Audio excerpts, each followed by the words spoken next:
আসসালামু আলাইকুম রহমতুল্লাহ বরকাতুহ।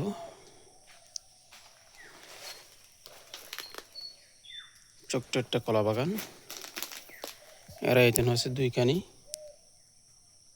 সারি সারি কলা বাগান আছে। এগুলো পরিষ্কার করা পর এই কালার এই অবস্থা, দেখতে অনেক সুন্দর লাগতেছে, একেবারে পরিপাটি।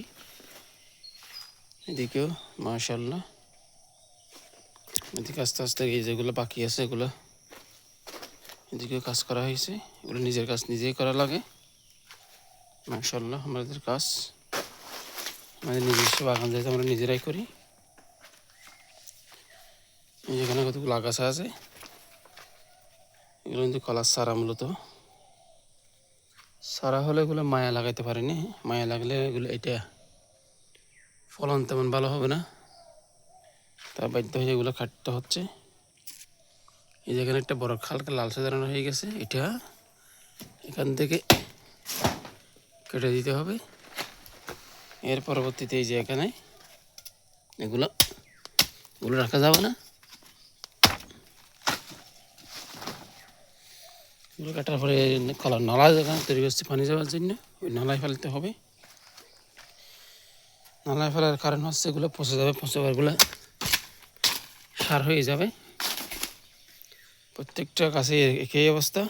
এই যেটা বরক, এটা এখানে কেটে ফেলতে হবে। এরপরে এটা কাটার পর আছে আরও এগুলো শাখা পোশাখা।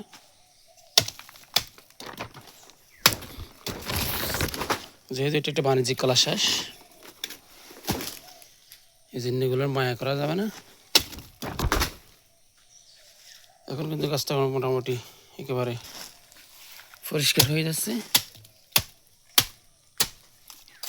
এই যে এবার সুন্দর পরিবেটে হয়ে গেছে কলা গাছটা, মাশাআল্লাহ, দেখতে অনেক সুন্দর লাগছে গাছটারে। এর পাশে আরেকটা গাছ রাখা হয়েছে। এই যে এটা রাখার মূলত কারণ হচ্ছে কি, পাশাপাশি দুটো গাছ থাকলে এটা যখন কলা ধরে যাবে তখন এটা বড় হয়ে যাবে, ওইটা কেটে ফেললে এটাতে কলা চলে আসবে অটোমেটিক। এরপর এখান থেকে আরেকটা গাছ রাখা হবে, তাতে এক বাগান থেকে এক সিজনেই একসাথে 3টে কলা। সময়ের ব্যবধান হবে সর্বোচ্চ 2 মাস 3 মাস, এরকম, এর বেশি ব্যবধান হবে না। একসাথে 3 কলার এই গাছ, এটারও সেম অবস্থা। এই শাখাগুলো কেটে ফেলতে হবে, এগুলো না কাটলেও হবে না।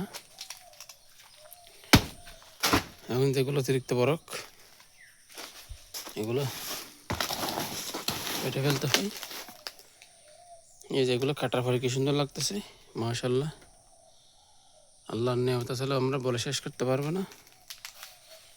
এদিকেও সারি সারি একার দেখা যাচ্ছে, মেইন সারি হচ্ছে এদিকে, মাশাআল্লাহ।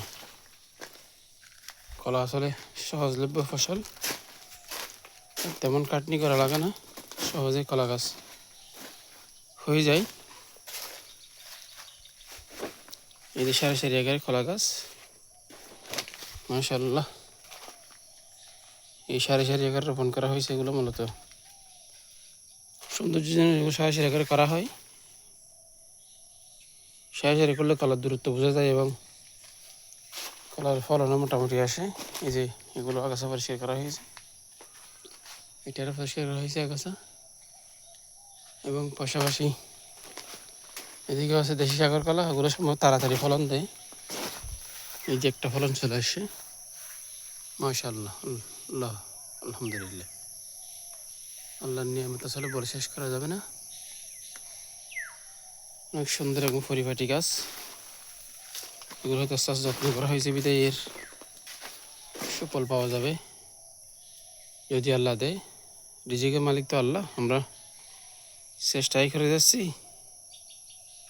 মাশাআল্লাহ, সুন্দর একটা কলা বাগান।